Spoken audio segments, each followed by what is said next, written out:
You found it. Your home for the best content on your favorite team, the Fighting Tigers of LSU. Do us a favor, subscribe to the channel, leave your comments below. Be sure, smash that like button.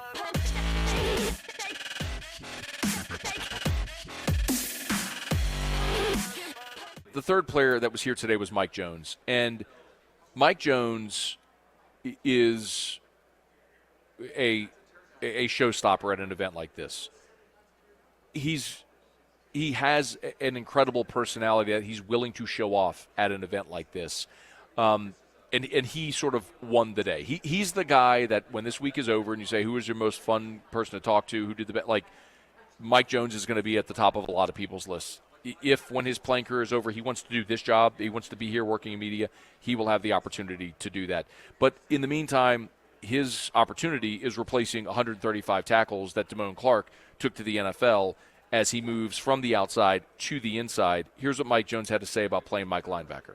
Absolutely. And a huge is coming from Coach House, but I believe I can go out and I can play at a high level, really anywhere you need me to be at the field.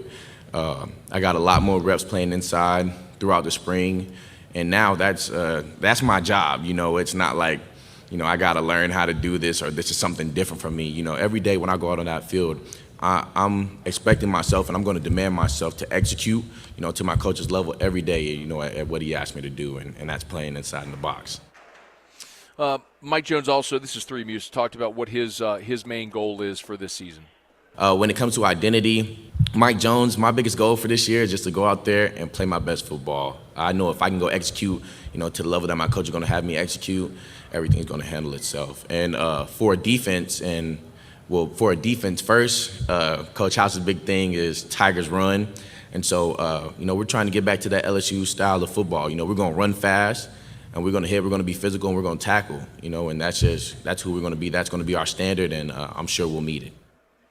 And one more from Mike Jones, who was also asked, and I'll tell you a little bit about the convo that I had with Mike in a bit, but the biggest difference this offseason from a year ago and prior with Ed Ogeron to Brian Kelly.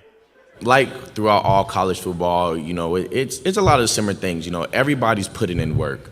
The only thing I would say is probably the main difference. The way we're working is a little bit different. Our strength staff now, Coach Flint and the guys in our weight room, they do an amazing job, man, fantastic job. And they're really data-based, and data-driven with the way that we work. And so, we're constantly wearing things that are going to track our speeds and track how much we've, been running around. And even with the way we lift, they're tracking our speeds with the way we lift. And so, they've really done a great job of, just taking care of the guys in our bodies, and making sure, we're going to go into camp, really healthy and be in a position to be able to, make a run and, have a good year of college football. Mike did also tell me that Savion Jones has had an incredible offseason. He's definitely someone to watch as they move forward. But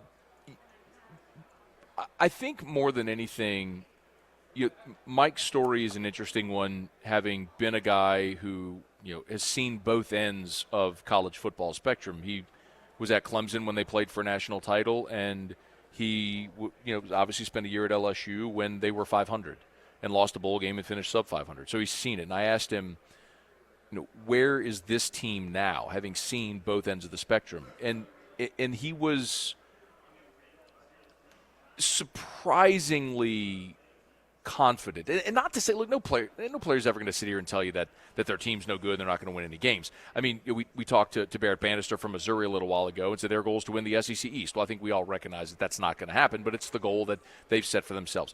It was different when we were talking to Mike because he really legitimately believes with the coaching they have and the talent they have on defense that defense is going to be elite. And we saw LSU in the second half of last year when Durante actually was able to open it up a little bit. We saw LSU's defense improve dramatically. Now, look, you're replacing Elias Ricks. You're replacing Dwight McGlothern. You're replacing a lot. You're replacing Damone Clark. You've lost a lot of talent and production. But if you have the right guys and the right coaching, I believe LSU's defense can be really good. And then the question becomes, as you flip it back over, is your offensive line going to be good enough to open holes for very talented runners? and keep whoever is the starting quarterback upright to distribute the football to your really talented receiver group. And that's basically going to be the story of LSU season. But, man, Mike Jones really, really sold me today on LSU's defense being ready for prime time. And they'll need to be week 1 when you play Florida State in New Orleans. Hey, thanks so much for watching. Please leave your comments. I love to interact. And be sure to hit the red subscribe button below.